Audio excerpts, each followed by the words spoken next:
I want to make money. And my mindset has opened up by this lady called Patricia Bright. Wow. So I just started searching stocks, clubhouse rooms, and I just started tuning in. I know the industry is full of men. So when it comes to just being young and engaged and, doing business, I think it's good. I like it because we help each other out. We are both on the journey of like building wealth together. Finish your degree, making money from, crypto, etc., doing well in it, had a community of, but then you still felt like, no, this is not it. Yeah. And then the Americans were like, oh my God, like I just made a 10K last week. Oh my gosh, you guys need to jump in stocks. I saw the potential and I saw that the other people that were in my team. So for context, I was in a team of white men. And she's a black woman. So she was getting a lot of black women that were coming in as potential clients. This gift of sales to serve other women. And if I serve them, then they can use sales to maybe quit their job or maybe go on more holidays or buy their dream car. But if I don't, I make it by myself, then they won't reach that potential. So when you make it less about yourself and more about other people, then it's easier. Hi guys, and welcome to this week's episode of Women Empowered. Today I have a lovely guest with me. She has caught my eye online. Her and her partner are just amazing in what they do from what I can see. So I'm actually honoured to have her here with me. Her name is Blessing, and Blessing, welcome to the podcast. Thank you, Tommy. Guys, honestly, when Tommy sent me the message, I was like, are you being for real? Oh, it's so lovely being on your podcast, and it's an honour to even be featured. So come on, you're amazing. So Blessing, for those that don't know you, they're watching this, they think, who is this woman? Yeah. Who is Blessing and what is she about? Okay, so my name's Blessing Joshua. I love Jesus, firstly and foremost. I'm a business owner, so essentially, if I can get more into that. So I'm a business owner, so I own a remote sales agency for women. So essentially what that is there's a lot of businesses online, companies, more particularly online educational companies who sell like courses and mentorship programs. And a lot of the time, if they're getting a lot of like potential customers, or we'd call it leads, they don't have enough time to speak to every single person. So then I come in and I say, look, I can take care of that. I train some women on the side. So I'll be able to place the women that I train into your company so they can talk to the people that are interested in joining your course or program.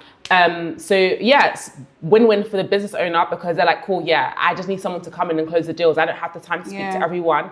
And also win-win for me because I've got women that come to me saying, Blessing, I want to learn how to sell and I want to make money from this and potentially quit my job or do whatever, travel the world. So I'll be like, I'll say, cool, like I'll train you and when you get to a certain standard, and I can be like, okay, cool, I can now start referring you to certain companies who have inquired to, take one of my students. So that's how I do it. It's kind of like a two-way street. So B2C and then B2B as well. Okay, nice. So you service people with information businesses. Yes. Right.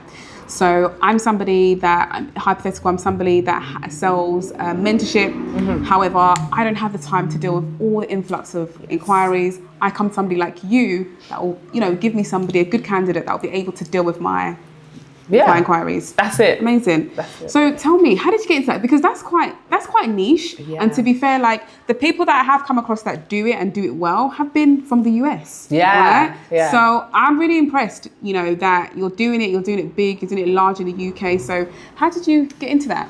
Good question. So it started from, so my backstory and my journey to making money online started when I was in university. Okay. So I was in university second year and COVID hit. Okay. So that meant that we couldn't go and make money in person anymore. We couldn't do like these part-time jobs anymore. Okay. So then I was like, hey, how am I gonna make money now? And then, so I typed in how to make money online on YouTube, like everyone does. Wow, I love that. I just typed that in. And then I watched this lady a lot. Her name's Patricia Bright. Oh, yeah. Yeah, Patricia Bright. Yeah, I watched her all the time when I was around that age. And then I remember she had like a finance channel.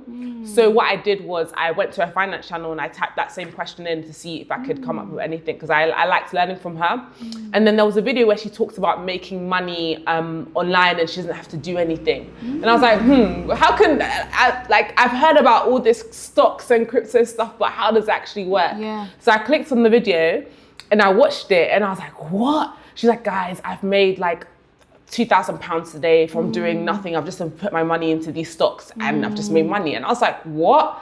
Like, even though I didn't have much capital, I had like maybe a couple £100. I was like, I can do it. Like, she said that you can invest as little as like £10. So I was like, cool, let me just invest what I have. And I did it. And I think my £300 that I invested turned to £800. Wow. And I was like, ooh. What time period was that? How long did that take? That was like, it was in like 3 days. Wow. 3 days. And I think because the markets were really volatile at the time. Yeah. So the crypto market, I wasn't even crypto at the time, but the stock market was very volatile. So there was these things called like penny stocks. Okay, And they were just shooting up, shooting down. So I was plugged in. And I don't know if you know an app called Clubhouse. Yes. Yeah, so Clubhouse, I was in all the rooms, but I wasn't, because a lot of my friends were there, but they were there to just like mess around. But because I was like, I need to make money, I want to make money. And my mindset has opened up by this lady called Patricia Bright. Wow. So I just started searching stocks, Clubhouse rooms, and I just started tuning in. And then the Americans were like, oh my God, yeah, like I just made like 10K last week. Oh my gosh, you guys need to jump on stocks. Yeah. And I was like, whoa, this is crazy. So I started getting more money. I was asking my parents, I was like, please just borrow me some money. I need money. And then they were just like, for what? And I was just like, don't worry, I'll give it back to you. So then they were just like, cool. And I started making more, but then I lost not everything, but I lost a lot of it because I didn't know like the principle of like just taking profits and knowing when to collect money. Yeah. So I didn't know that stuff. Yeah. So then I decided to, at this point actually, I was doing it with my friends now because they had seen me in these Clubhouse rooms and they were like, Blessing, like, what are you doing in these rooms? Like, we're all, you know, we're having fun on Clubhouse, you're on stocks rooms, like, what are you doing? And I was like, guys, you need to get with the program. Like, this is the next thing, the next big thing. So pause a second. How old are you at this point? It's just so time scale. Yeah, I was like 19. Okay, cool. Yeah, 19 at the time. Okay, cool. So then they were like, okay, let's do this together. So we started learning together, researching together. And at this point we were living together in our university like house. Okay. So, and there was no like in-person lectures or in-person anything because everything was online. So at that point we were just going hard on research. And I remember one time we invested into a stocks course. So we put money together and we invested into that. Even though we didn't understand anything, we felt like we were a bit empowered, like we know something, we know more than we did before. Yeah. So then that gave us the confidence, and then we started looking into other investments. So now we delved into cryptocurrency because we had a few friends at university, like guy friends, that were into it already. But when we asked them to explain it to us, they were like, oh, just invest into this. But we were like, why? Like, I just want to know why. Want to know more. Do you know what I mean? Because I made that mistake before and I just followed other people and I just lost money. Right. So I learned from that.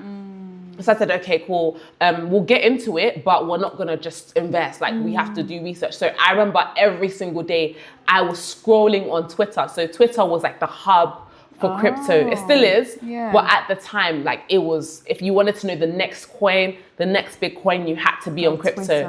On Twitter, sorry. Right. So I was just scrolling. My screen time was probably like 8 hours a day. Wow. I was on just going through the groups on Twitter. Groups, every single group I was there. Every single Telegram group I was in there as well. I was serious and it paid off, to be honest. Like I remember, I think my first like £1,000 from crypto came very quickly, like within, I think 2 days of investing, like, was it £150 into a coin? I made 1K and I was like, whoa, this is crazy. Yeah. And then I started going deeper and I started getting into these groups where you had to pay to be inside of it, but they'd give you early access to specific coins. Wow. So I got into these groups And yeah, like that's when I started making like 10Ks, 15Ks and things like that. And at the time I was still young. I was like, this is good money. Like I've never seen anything like this before. Wow. But it was great. It was great.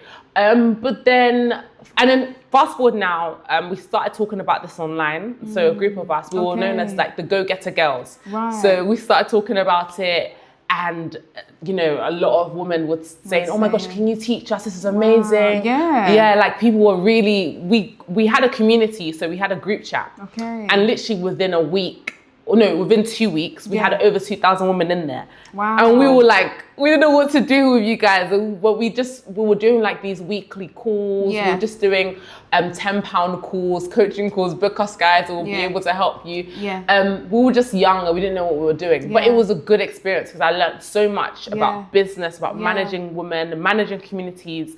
And I took that under my belt. So now, moving on from investing, not that I was not interested in crypto anymore, but I wanted to get more into business now because I'd seen that business side through managing the community. Okay. So what I did now is I just started creating content online about business, about, you know, communities, about selling, about just different things. Yeah.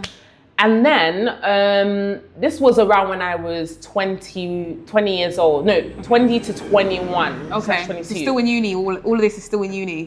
Yeah. So at this point though, I was transitioning out of university. Yeah. And I was looking to do my master's. Okay. So I was just talking about business content, and then people would reach out saying, Blessing, can you help me with my business? And then I'll just get paid, you know, a couple £100 to help people with their business. Yeah.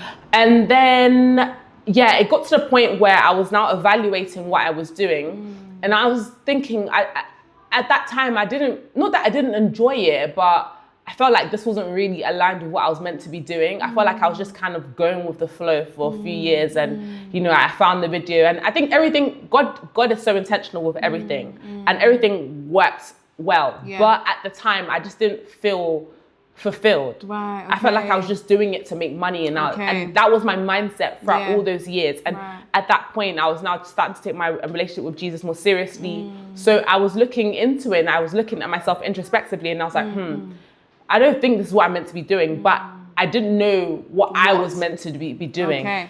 So at this point, you were going to go into your master's, you'd finished your degree, making money from, you know, crypto, etc., doing well in it, had a community of, but then you still felt like, no, this is not it. So I was like, nah, man. Like the at that point, the crypto community kind of fizzled out. Okay.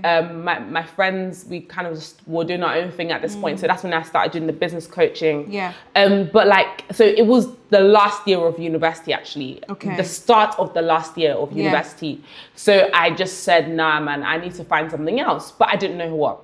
So this is what happened. So as I was posting content, I still was posting content, just putting myself out there. Yeah. Then a business owner who, I actually love her. She's the reason why I'm in sales right now. So she saw my content, and she owns an Amazon FBA. Okay. Well, she did own an Amazon FBA, like consulting business. So she would teach people to learn how to get into Amazon FBA and make money from it. Yes. So she saw me online, and she was like, she reached out to me, and she said, Blessing, I think you'd be really, really good at sales. And she said, I have a closer position in my team. Can you come and close deals for me? And at the time, because I'd spoken to business owners that wanted to be, that wanted to invest into my business coaching, I was like, I mean, I have some experience speaking to people, but I still wasn't confident selling like £5,000 courses. And I was just like, nah, this is a lot. But I said, you know what? Let me just do it. Do you know what I mean? Nothing to lose at that point. And it was so aligned with what God was telling me to do, because God actually, just before that, God told me to come offline. So he said, you need to stop all of what you're doing, come offline and just focus on God and focus on him. But I was like, this is how I've been making money online for the past like couple of years now. I haven't been working in person for a very long time, and I wasn't prepared to do that. But then she came in at the right time. Literally when I was coming off, she came in and she said, look, come into my team. And I asked her, do I need to post online to make money from sales? And she's like, no, like I'm bringing the people to you. All you need to do is just speak to them. So I was like, wow, okay, let me just do it then. It aligns with the season I'm in. So I just started doing it. Wow. And that was the start to where I'm at right now. So I started closing deals. It wasn't that simple, actually. I wasn't good at it at first. So my first month, I made like, was it £100 or £50 in commission? So it wasn't good. And it didn't encourage me, but I saw the potential. And I saw that the other people that were in my team. So for context, I was in a team of white men. And she's a black woman. So she was getting a lot of black women that were coming in as potential clients. And so she really wanted me, even though I wasn't trained, I had no experience I had no solid experience, she still wanted me in because the type of woman she was getting in looks like us. So it wasn't really aligning with the type of people she already had. So she was willing to say, you know what, I can train you up, I can do whatever, it's fine, just come into my team. And then I was like, you know what, let me just do it. My first month wasn't good. But she said no, she kept encouraging me, keep going, keep going. And because my fiance Faith was already in sales, and I'd seen the potential, as in like, not sales for a different company, but I've seen him do like close deals for his own business. So I knew like this stuff can make money. In this. Even though I wasn't good, I still didn't give up. That's good. So then I just carried on, and I had no choice anyway, because there was no other work. I wasn't like making money online anymore, so I needed to make this work.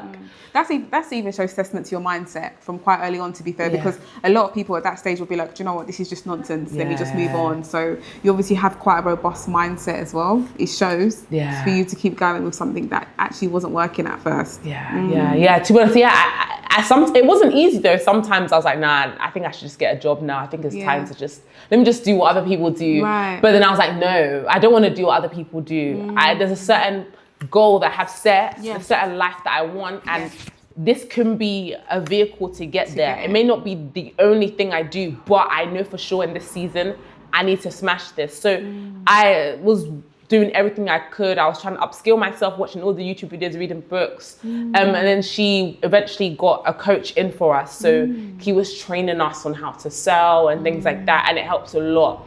Because when I came into the team, I wasn't welcomed well by the people that were there already. So it was because these guys were like, typically in sales, these men, they think they know it all. They've got that ego, do you know what I mean? So when they saw me coming in, they even told the business owner, nah, she's not ready. Like, just don't put her onto calls. And then she's like, no, she is ready. I'm going to put her on. Like, they kept telling her, no, don't do it. But she believed in me and they didn't. And then in the first month, I guess they were winning because they were like, yes, she's not ready. She's not closing any deals.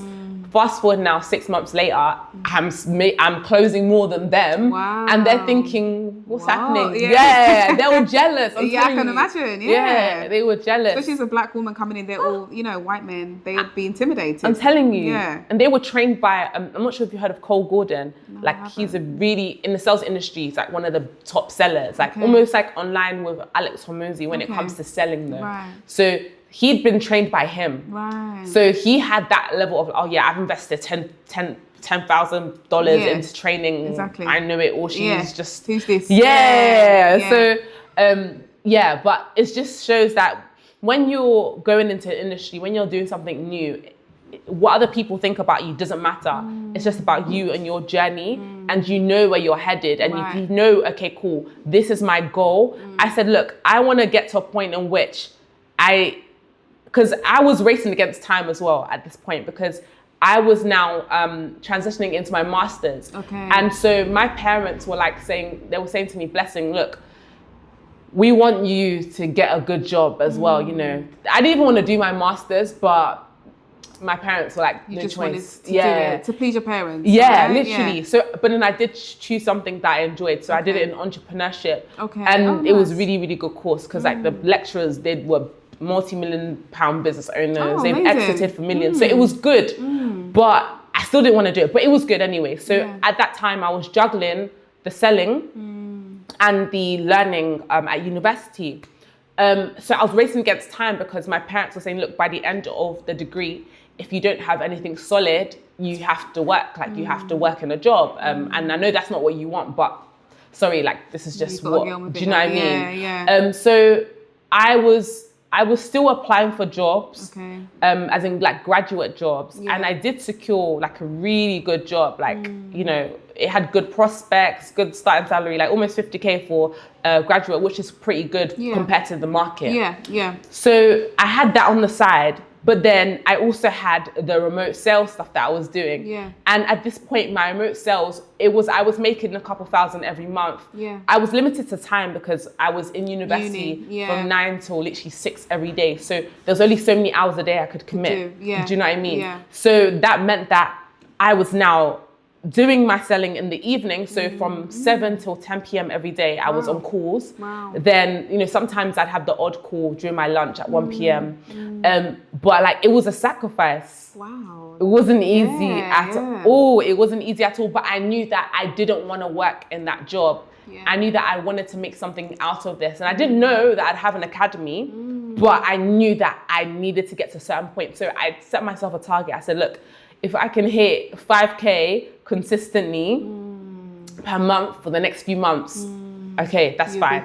Yeah. And did you hit your target? I hit my target. That's How long did it take you to get to that? Oh, so because so now at this point, so it was around like when I started to have that really pressing thought, it was around like June, July. Okay. And then my university course was finishing around September. Okay. So I had a few months. But then what happened was the job that I had, the start date was meant to be in February for the next year. Yeah. But then what I did was I asked them, because I was scared. I knew I wasn't going to go there, but I still wanted extra time. So I said, oh, can I extend the contract so I can start next year, September? Okay. So I had like a whole year to see how it goes. And I told my parents, I said, look, like they didn't know actually. I told them after I did it. Because if I told them before, they would have said, nah, no way. So at this point now, it was around summertime. Yeah. And then I'd now extended. Yes. So I had an extra year just to really hit the goal and go ham. Yeah. So then I started at this point now, God had like said, okay, you can start posting online about this. Okay. So I started posting online bit by bit about sales, but it wasn't my focus because I was still closing deals. Okay. But even before, so I'd gotten my first student before I'd posted anything on my page. Okay, wait. So your student in terms of your high ticket academy? Yes. Okay. So take us a little bit. So when you started closing for the Amazon Entrepreneur, and then you had, you know, you against the white males, you start to do well, start to make money from it. When did you then pivot to say, do you know what, I can actually teach other people to do this? Yeah. So it wasn't straight away. Okay. It was I was at least a year into closing. I could teach people. And what gave you the confidence to make that transition? Was it the fact that you were like just billing constantly? Yeah. Do you know, because I was closing deals left, right, and centre. It just got easy. Yeah. Do you know? Because I was like, no, like I'm actually all right at this. You know, I could actually. And I was thinking to myself, like, it'd be selfish for me just to keep this to myself because I know the industry is full of men, especially because the experience I had in the team of men. I knew that if I could train other women, even though I'm not like an expert yet, I was still learning. But I said, you know what I know, I can help other women with. Absolutely. Yeah. So that's when I started just helping. Wow. Yeah. Okay. So you got your first client, you trained your first mentee like a month into you starting your academy, did you say, or how long was it? So at that point I hadn't even launched properly. I was just talking about sales and I had nothing on my main page, so I was just talking about it on my story. So people that had me from the business coaching and prior, they'd seen, you know, they were like looking into it and they were asking me questions. But then someone reached out to me, my first ever student, my student Diane, she reached out to me and said, look, I've been looking into remote sales for ages, but I haven't found a suitable mentor because I just didn't feel like I connected to the other people on the market. And I was like, I pretended like I was, that's fine. Come in, I can help you. Don't worry, like it's cool. So I just quickly formulated. I called my fiance. I said, can you help me? Like, just make an offer. Like, let's just quickly do this. So I made an offer, and then got on the call with her. Did the sales that I knew and been practicing, and closed the deal. And she paid on the spot. What? Yeah. Wow. Do you know what? I love that because I didn't even know your story, right? But it's like, I knew there's something about you that's just really special. Thank you. It's, you know, to be a woman in sales, like you're unstoppable. because it's like, to have a business, you got to be a saleswoman. Yeah. Right? You know, and I think that's a big part that a lot of people don't really talk about. They really underestimate. You know, they have a passion, they have something, they've got something they're into, an interest, but girl, you need to know how to sell. Yeah. You need to know how to make people a bit uncomfortable. You need to know how to, you know, have those pauses on the phone. You need to know to do all those sort of things.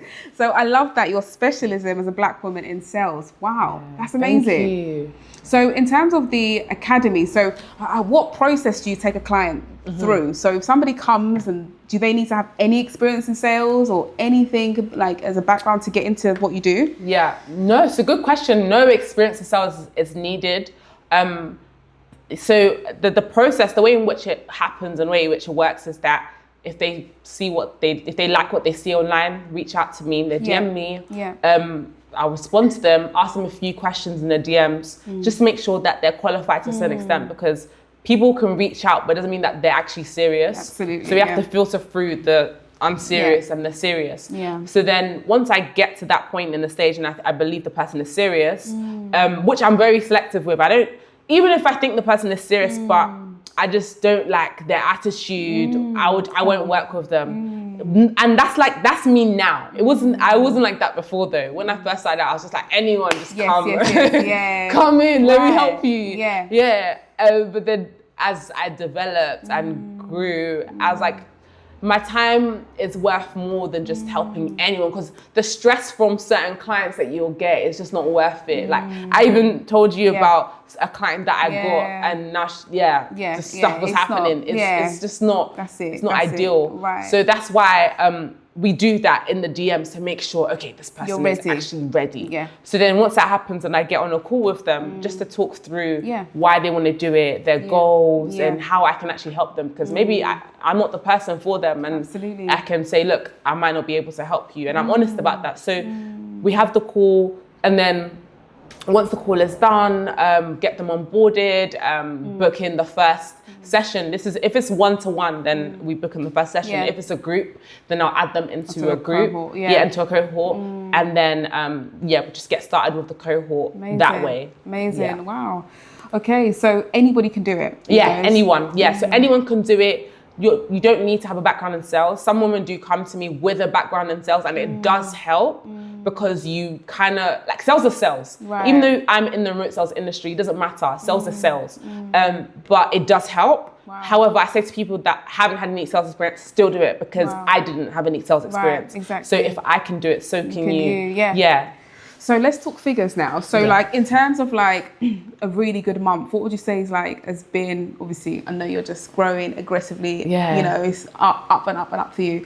But like in your experience so far, like what has been like a really good month for you, just figure wise? So anyone watching that's thinking of getting into like, you know, remote ticket selling, obviously I know everyone's different, but what would you say is a ballpark figure of like a good month for you? So for me, a good month, 20, 22, 23K, nice. 25. Wow. Yeah, amazing. 25K. It's a good month for And me. How old are you? 24. 24 years old, making 25K a month. Well, has made 25K a month. Yeah. Like, that's amazing. Thank you. So what do you say to your person, right? That's, you know, maybe in their 20s and they're like a bit depressed and they're thinking, you know, all this stuff online is a scam. Yeah. Because, you know, you get a lot of people that are like, it's all a scam, it's all a scam. What do you say to that? So if a girl thinks that everything online is a scam, I would say, to be honest, I understand why you think that. Like, I get it. There's a lot of people getting scammed left, right, and center. However, it's ignorant for you to think that everything on the market is a scam, because there's people like myself, there's people like yourself who have made money online, hundreds of thousands, millions online. So if we can do it and we're making money online, why can't you? Right. And you have to be open-minded. In business and life, there's always going to be good, there's always going to be bad. Yeah. But it's about filtering through the bad to find the good. And it's possible if you're open-minded, but if you think everything is a scam, then you're not going to get anywhere. Right. Like, you can think even property is a scam, even though property is so, everyone knows property. Like, the old people know property, young people know property, everyone knows it, but there's still some people saying it's a scam. Yeah. But if you think it's a scam, you're just going to stay in the same place. Yeah. And I feel like people that say it's a scam, everything's a scam, they're too comfortable. Like they're okay with their life. Hence why they think everything is bad or everything is just wrong. Yes. I don't know. I think it's just victim mindset as well. Right, exactly. Like they don't even blame. They blame everyone else but themselves. Yeah. Oh, that's so true. I love that answer. It's so true. And it's almost like a lack of self-belief as well. Yes. Because it's like you kind of don't believe in yourself. Yeah. Right? To just the easy response to be like, oh no, it doesn't work. It's a scam. That's so easy to do that. But to give it a try, that is now you're putting a bet in yourself. Yeah. You know, and I think that's a lot of people struggle with that. Another thing I wanted to touch on, which is a little bit controversial, but it's not really, not for me, is people think that mentorship is a scam, right? And people feel that, you know, well, I've heard online when people say, well, if you're making money from your business, why are you mentoring? Right? And one thing you said earlier that stayed with me was that when you started your coaching, you realized that there was no black women doing it. There was nobody out there doing it like you. And that was one of the motivations for you to actually pass on the knowledge, you know? And there's many people out there that are high ticket closing, right? But not everybody chooses to mentor. Yeah. There's also in my opinion, there's also a calling. There's also something else when it comes to mentorship. It's not just money. Yeah. So I want to know your opinion, like people that have that mindset of like, okay, listen, if you're making money, then why are you mentoring women on how to do it? I hear that. Do you know what? I always say that, listen, like, what's wrong with making more money? Like, why not? And I think you see these people will say, oh yeah, these Richard Bransons and these people that own Virgin Media, own Sky, whatever, they don't mentor, but they do. They do. I was going to say, they do. You just don't see them. You know their audience. Oh, come on. Like, exactly. Why would they sell you their mentorship? Right. You wouldn't, like, you're not the person they need. Exactly. So, respectfully, like, do you know what, like, fair enough if that's what you think, but that's your opinion. We can continue making the money. Right. And I'm sure if they were in our position, they would do the same. Right. It's just that people are when it comes to mentorship, people just have this negative, like, stigma, especially in the UK. Oh, come on. They just think that, like, you don't need to do it. Why are you selling courses all the time? It's a scam. Call seller. Do you know what I mean? But it's like, listen, like, you can stay there. I can continue helping the people that I'm called to help. Right. Or you can just stay there on the other side. I don't care. Like, if you think it's a scam call, you stay in your corner and think it's a scam. But other people are changing their lives. Like, my students are quitting their jobs. They're doing all these different things with their lives. But if you stay in that mindset, and I feel like it's in the UK, it's like a crabs in a bucket mentality. Yes. It's like everyone is just, they want more, but then they just stay in the same place. And it's like they pull other people down whilst they're there. Yeah. So it's like, listen, you have to just learn to, even as a mentor, over the years, I've learned to just ignore. Like, I would get so upset before if I saw people saying, oh, why are you selling courses? All you do is sell courses. But I'm like, no, I don't care. Like, because I know the impact it's making amongst the women that God has called me to serve. Yeah. And I know that ultimately I'm helping people. You are. Yeah. You are. Because the thing is that you could just be doing your high ticket closing and making a decent life for yourself, right?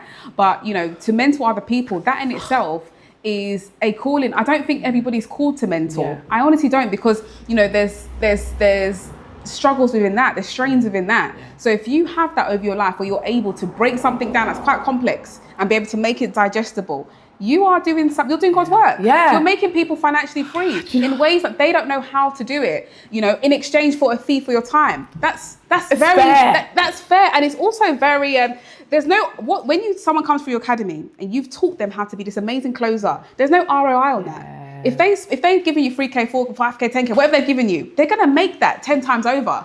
You know, so I think it's a mindset thing, because I'm the same. Me and my husband invested so much into our learning, because, you know, I feel like in life there's two ways of mentoring, right? You can either get mentored by people that you have around you. Say, for example, you're fortunate enough to be born into a family that's got an oil company and they've got this, and your uncles, your aunts, they're going to tell you, listen, this is the game. Do this, do that. But if you're not born in that, if you're not exposed to that, then you've got to pay to play. 100%. Right? And there's nothing wrong with that. Nothing wrong. It's just the mentality people have here. And I think it's down to the way, it's the ideology that the schooling system gives people. It's that, save, you work, you know, go to school, go to uni, work a job, save up for a house, buy a house, work till you're 70, retire, you're good. So it's like anything different to that, people are like, you think they think you have some like superiority mindset that you're above everyone else, and then because you're doing something different and something they can pick on, it's like, like, why are you doing that? Why are you doing that? You can just do your own thing. Why do you have to charge people? Why can't they do it for free? But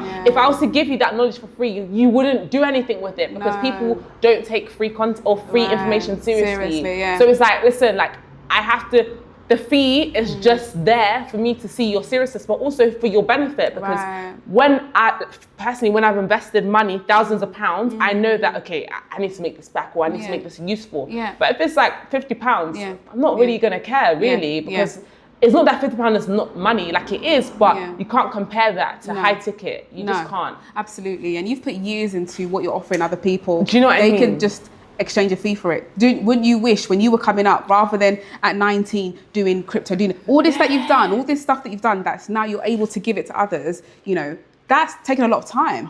But they just have to exchange a fee and get all that knowledge, you know. So I think it's definitely down to mindset. You know, you have to have the right mindset to be mentored. And I feel like I can quickly decipher when I have a conversation with somebody if they're ready or if they're not. Yes. Yes. Oh my gosh, Tommy, in the first 10 minutes of speaking to someone, you just know. You just feel like, this person's not it. They've been motivated by a post or something, and then that's it. They've been spurred up, but motivation is nothing, right? Nothing. Yeah. Oh, that's amazing. I'm so happy to hear your story, because it's unique and you're on your own lane, you know, and 100%. You are just going to, you know, go from strength to strength every year in what you're doing. Yeah. I also wanted to touch on the fact that you are a young lady. You are firm in your relationship with Christ, and you're also engaged, right? And I feel like, you know, obviously I say to myself, like, to all these Gen Z girls, I feel like I'm a dinosaur. Like, you know, times have changed, right? And I feel like when I was growing up and when I got with my husband, it's very different to now. So I have to respect that there is a difference in the way people move and the way people do things. But I do feel like, you know, people kind of, I might be wrong, correct me, but people kind of want to just have everything now, quick, even when it comes to relationships, right? I know the amount of graft, the stories, me and my husband, we've got stories for days.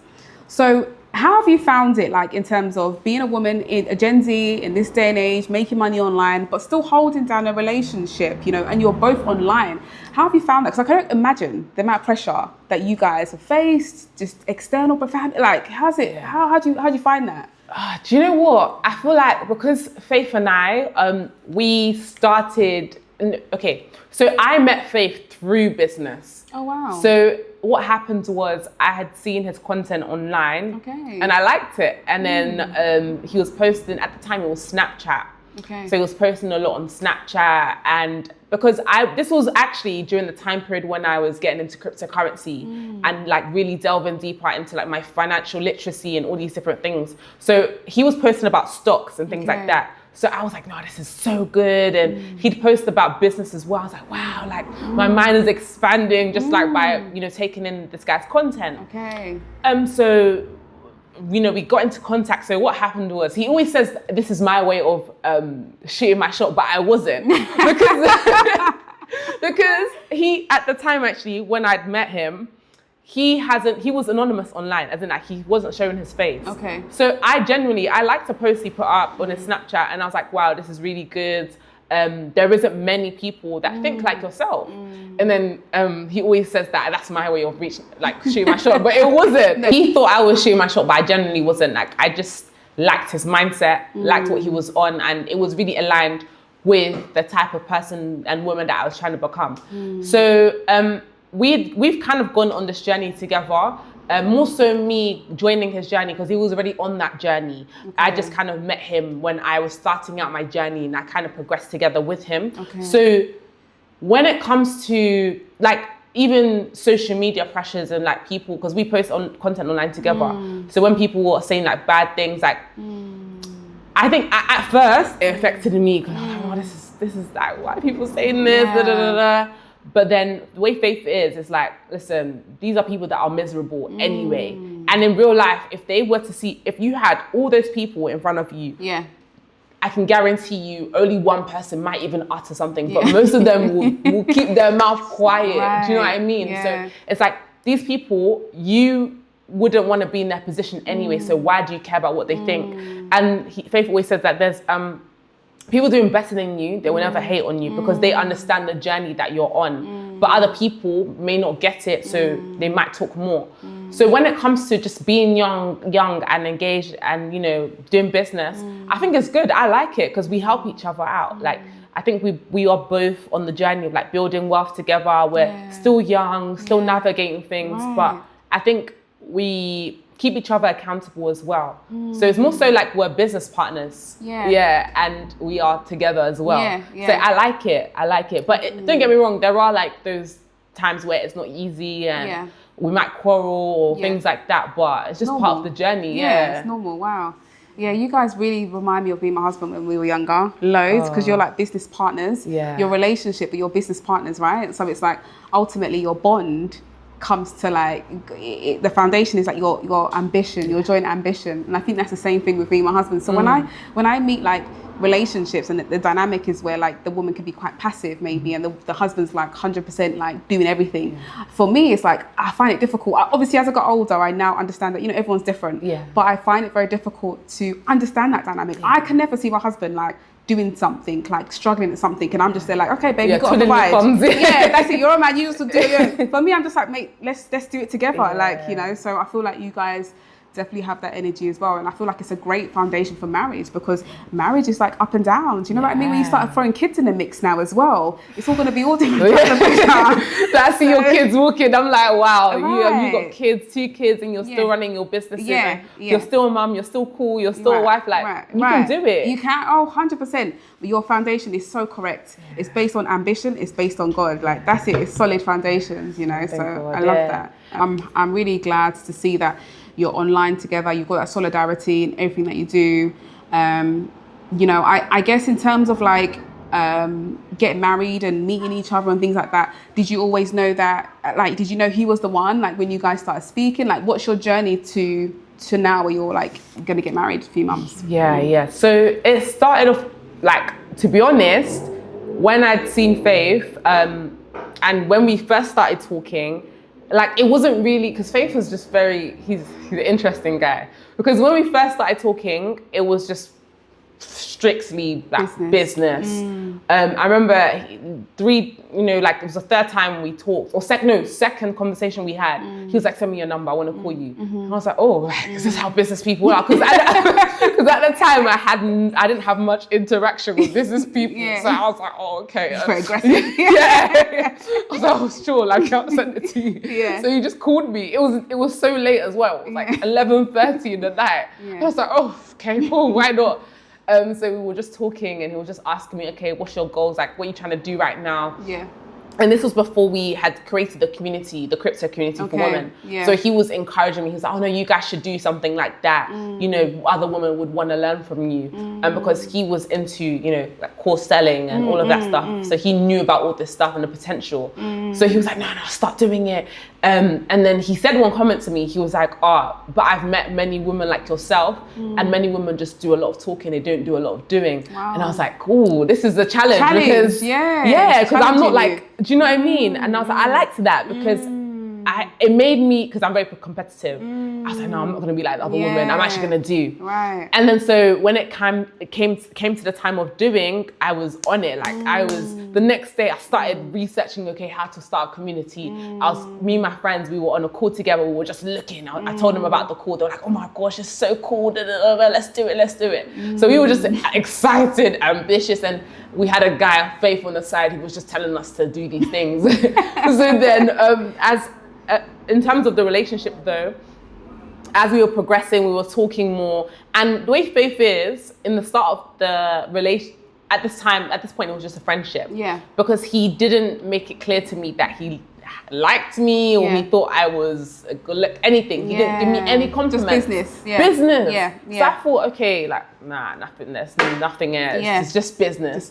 But he kept FaceTiming me and calling me. My friends were like, nah, bless him, you're not, are you okay? You're not looking into this properly. Like, this guy likes you. I was like, nah, it's just business. Like, come on, guys. He just helps us set up a community. You think he's interested? And they're like, nah. So then it came to a point where Faith was like, okay, let's meet up. Let's go out. And I was just like, okay. So I was still being naive. I was still not believing it because I didn't want to, just in case he actually didn't. Just business. Yeah, of course. So then because Faith lived in Birmingham at the time, and I was based in London, still am. Yeah. So he was like, okay, I'm going to come down to London and we'll just get some food. Yeah. And then he said, oh yeah, I have some meetings though in London on the same day, so I might come. It might be a bit later. And I was like, cool. Yeah. So then it got to the point in which we're meant to meet. So it was around 4 p.m. I was there waiting for the guy, and I looked around and the guy wasn't there. And I called him and I said, hey, like, are you coming, or like, are you still in the meetings? He's like, oh no, I'm coming, don't worry, just on my train now. Yeah. But in my head I was like, I thought you had business meetings in London, but actually coming just to see he just came just to see me, but he didn't want to make it Oh, I love that so much. He didn't want to make it look like he was just coming for me. But I clocked, as soon as he said I'm on the train, I said, okay, cool. But I didn't say anything until later. Yeah. And then, so it just progressed naturally. And on the day, he was like, oh, like, I didn't want to tell you that any of my feelings, my thoughts before, because I just wanted to see the type of woman that you were without me being clear about my intentions. Because some women will, like, if you let them know, he was like, if I let a woman know that I like her, she might start moving differently because of what I have, not because of who I am. So then he was like, yeah, like, you're great. Like, I have nothing bad to say. Then I was like, I was still shocked. Like, my mouth was like, the whole time. Because he was quite coy the whole time. Yeah. So I was still taking it in, and I told my friends after the day, I was like, guys, like, you were right. And then I told you. You could see it. Wow. So, and then ever since then, we've just been together. He's been pushing me, I've been helping him, and we've just supported each other. Wow, amazing. Do you feel like your business has benefited by having, a stable relationship? Yeah, I would say so. Yeah, I think that's a good question. I think so, because like, I'd say he's more like a mentor as well sometimes to me, because sometimes when I don't feel like doing anything, he'll be like, what are you doing? Like, can you just get up? Like, just do it. Like, why? Just, because as women, sometimes we might be a bit emotional and might just feel certain ways sometimes, but men are more like logical, straight on it. So sometimes I need that, like, smack in there. Just do it. And I think that has really, really helped me on my journey, my business journey, because he's been in business longer than me, so he's seen and experienced more things. So when I have something that I don't understand or I'm encountering a problem, I'll just be like, Faith, can you help me, please? Even when I was learning, I was closing deals, even though Faith was extremely busy at the time with his company, like, obviously I could still ask him for help with here and there, so he was supporting me, so that was also good. So like, I'd say being with him and having a partner that understands is key. I think key understands, because you can have people that don't understand where you're trying to go, and then they'll try to put you down because you're too ambitious, quote unquote. But because he understood and he was able to support me and help me, it was good. Like, there's someone I think there was a quote, or someone said something to me one time. They were like, it's better you have a husband or partner that is more like a springboard rather than a lid, because if they're lid, they're just going to keep you trapped where you are.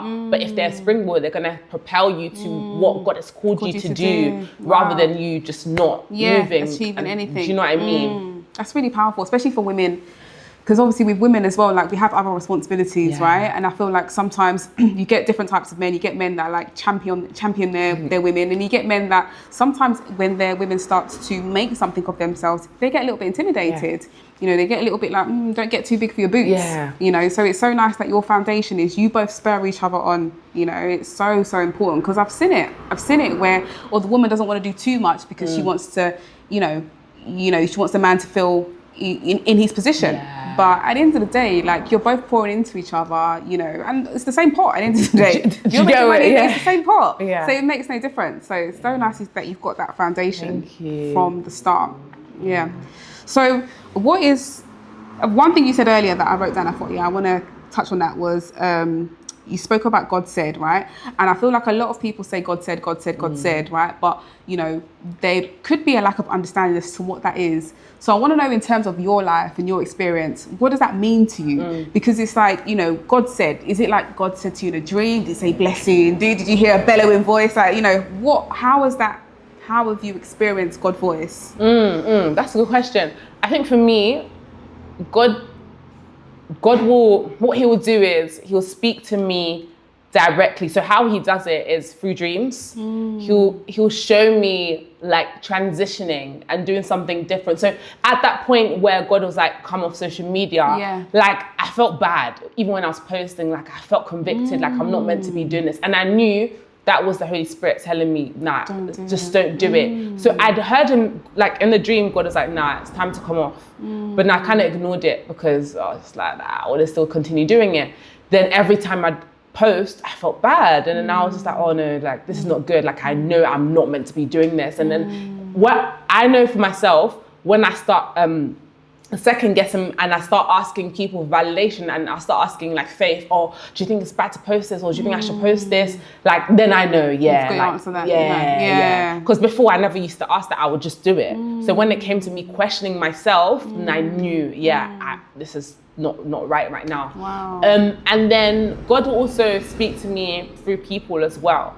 So sometimes, let's say I'm in prayer and I'm hearing God tell me to do, let's say for example, to set up the academy. Then I'll take it in and I will action it. Well, not right away, but I'll still ponder on it because every big move is a big thing, you know, because at that time I was like, an academy, I don't even know, there was all these self-doubts and all these, am I good enough? Imposter syndrome was quite big because I was like, I don't know, like I haven't been in the industry for that long, but God was still telling me to do it. But then people would come up to me and say, oh, what do you do? And I'd be like, sales, I'm a remote sales closer.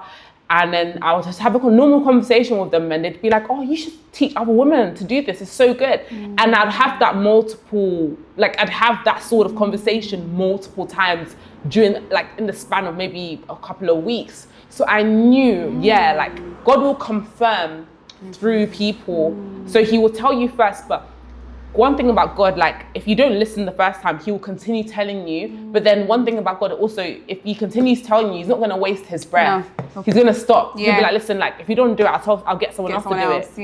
So true. I knew that, listen, if I wanted to be obedient, I knew that it's better to be obedient. It says in the word that it's better to be obeyed than to sacrifice. And sacrifice at the time looked like just carrying on, but posting good, like maybe more about God. Maybe at the time, if I carried on posting more about God, I would have think, oh yeah, it's okay. Like I'm still posting about you, God. Maybe still posting about business and God, like it's all right. But even though it was a sacrifice, it's not obedient. Like I wasn't being obedient to what he wanted me to do. So then, like I said, you know what, like, God, you've made it more clear. You've confirmed through people, confirmed through just even the content that I was looking at.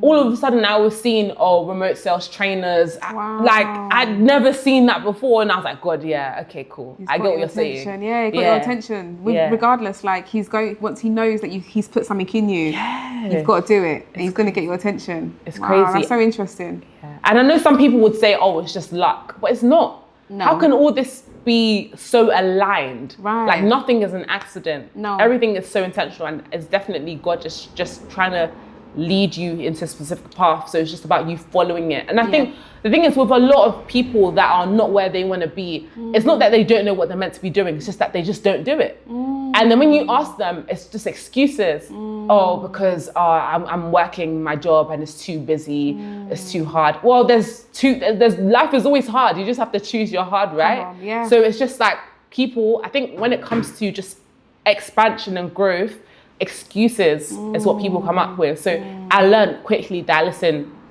if you want to be successful, excuses, you can't let that be the one that controls you. You have to know, listen, like as long as, even though it's hard, I know where I want to go. And if I want to get to that point in which most people aren't, I have to do what most people won't do. So I said, like, let me just do it. I think that's so, it's your mindset. You've got a good mindset, really strong mindset. Yeah, definitely. Because like you say, you know, a lot of people would give up. A lot of people have excuses when you have kids, when you have this and that. There's always going to be something in the way. There's always going to be something that's going to stop you. But like you say, having a life not living life to your full potential, because you know it deep down, isn't it? Like I feel like you have that feeling where you know that I'm not doing what I should be doing, and doing that for your whole life, you're gonna feel resentment. You're gonna get chronically depressed. You know, and it's going to come out. Your 20s, you won't see it as much. Your 30s, it's just going to be downhill from you. So, like you say, you've got nothing to lose. Just do it. At the end of the day, if it doesn't work out, then you just get smarter. Yeah, right? yeah. You just get stronger. I don't know, the Gen Zs, I don't know what's wrong with most of us. I think we just like to have things too quickly. Yeah. We're not willing to wait and endure the process. And then when it doesn't work out, people are quick to say scam, like what you said before. People could say, oh, this sort of stuff doesn't work. And why are you guys promoting Ponzi schemes or promoting things that don't work? But it's like, listen, it does work. You just give up too quickly. And then you realize why your life is not changing. It's because you're not patient enough. I think patience is a massive thing that people undermine, or they don't take they don't take it as importantly as they should. Especially with Gen Z, it's like, microwave generation, too quick. Like, I don't know. There's a few, the thing is, there's loads of exceptional Gen Zs. Yeah. There's loads of exceptional Gen Zs like yourself that have taken your environment and just taken it with both hands. And you've got that gratitude within you as well, so it keeps you going. But I guess it's like the ones where they see everything online. They maybe see you posting and they're the same age and they're thinking, well, if she can have it, then I can have it. But they just don't have your graft. Yeah. That's what it is. Like, they just don't have that to keep going. And I think that's the difficult with the Gen Z lot, where they see everything and they think it's easy, but there's still work that goes into that. There's still time, money, effort that goes into that. Yeah, no, literally, they're just not willing to put the sacrifice and put the work in. They're just, and then, people, I always say that though, like, some people are just better suited to having a job, because if you go into entrepreneurship, you're not going to last, because your mindset, as you said, your mindset is the most important thing. Like, you can know how to make money, but if your mindset isn't there, you're not going to. Like, I've had certain points in my business, if I can speak transparently, where I'm like, I don't feel like doing it. I just don't want to, like, I don't know, I just don't feel like it.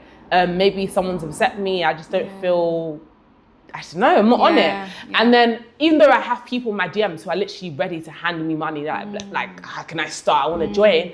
My mind isn't there. Like, the money is there, but my mind isn't there. So it's all down to the mind. But if my mind was there, then I'd be making the money. So people say, oh yeah, you're rich because you have people coming to you to hand you money. But it's not that, because I've had times where people have, they're in my DMs literally wanting to come onto a call with me or my team, but I'm just not there, like, as in my mind isn't there physically. So it really impacts. So that's why I always say your mindset, you have to work on your mindset.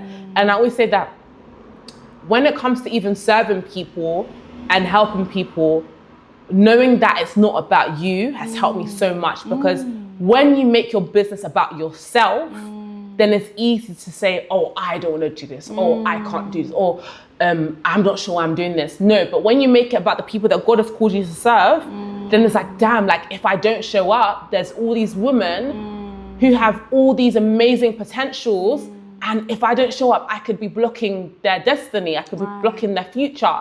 So it's like, oh my gosh, like, I can't be selfish, because it's not about me. God has just given me this gift of sales to serve other women. And if I serve them, then they can use sales to maybe quit their job, or maybe go on more holidays, or buy their dream car. But if I don't, I make it by myself, then they won't reach that potential. So when you make it less about yourself and more about other people, then it's easier. That's what I found. It's easier to just do what you need to do, because it's not about you. That's such good advice. Really, really good advice. I mean, the mindset thing, like, just to close, like, I mean, for somebody watching that is maybe similar age or age bracket, and they're thinking, like, I want to get out my situation, I just don't know how to do it. I mean, what advice would you give them in terms of, developing their mindset? Because you can fill the knowledge gap, right? You can fill the knowledge gap. They can come and pay for knowledge gap. But the success, because anybody can pay for a course and be unsuccessful. It's not the coach's fault. It's not the programmer's fault. Just your mind wasn't there. So what advice would you give in terms of your mindset? Because you have a very good mindset. How would you advise someone to develop that? I think when it comes to mindset, you have to be real with yourself. You have to know why you're doing something. Because you can, and not the surface level reason of, I want to make more money, or I want more time. Like, truly, what's the reason? And that's why I say having, like, even sales calls with people really helps, not just me, it helps the person more, because they're digging, I'm asking these questions, I'm asking them to peel through the layers. Okay, but why do you want to do this? Okay, you want to make money, but why? Okay, because I want to be able to go on more holidays. But why do you want to go on more holidays? Because I like traveling to different countries. Okay, like I also do, but we don't have the same reason. So what's your reason for wanting to travel to different countries? Because, you know, when I was younger, I wasn't able to do, you know, traveling, and everyone in my class, when in primary school, would go on these lovely summer holidays, and I wasn't able to do that. And now I ask them, okay, but how did you feel, you know, that you weren't able to do these things? And they say, you know what, it has affected me. And then they start realizing things that they didn't know about themselves, and they're peeling back through the layers themselves, and they're like, wow, like I didn't know that not going on holidays when I was younger has affected me this much. And now it's causing me to go in and look into ways of making money. But it's not just that the person wants to make money. Holiday, It's rooted from when they were younger, and they remember how they felt in that class when they were with the kids, and the kids were talking about, oh yeah, I went to Portugal, I went to Turkey, I went to this, I went to that, but they stayed at home. So it's about understanding your why. Then understanding the person that you believe God has called you to be. So how helping you when it comes to that side, and it's really about just knowing your identity in Christ, knowing that, listen, okay, cool, I am Blessing, but I'm also a daughter of Jesus. I'm a daughter of God. So that means there's a certain level that I should look myself, I should view myself as, because if God is the King of Kings, He's the Lord of Lords, He controls all the earth, then He is the one that's in charge of anything, and I'm His daughter. I have a certain level of inheritance. So He is in charge of everything. The certain of an level of abundance that He has, I can also acquire that too, because I'm His daughter. And so when you understand that, and you understand your identity, this is just like one small segment of who you are, but just kind of piecing together these things, then you understand, look, like, I'm called for more. Because I serve a God who has created everything. This whole, this chair, this everything. He's created all the humans here. So He's done so much, and even says in the word that you're called to do greater than what Jesus did. And Jesus did so much. So when you understand who you are and whom you are from, it's easy to say, you know what, like, I'm thinking too low of myself. I need to understand the person that I'm trying to go into, the woman that I'm trying to be, so I can actually become that woman, and I can understand the path I need to go down to become the woman. But if you don't know your destination, it's hard to get a route to get there. You need to understand where you're going for you to like kind of carve a route to get there.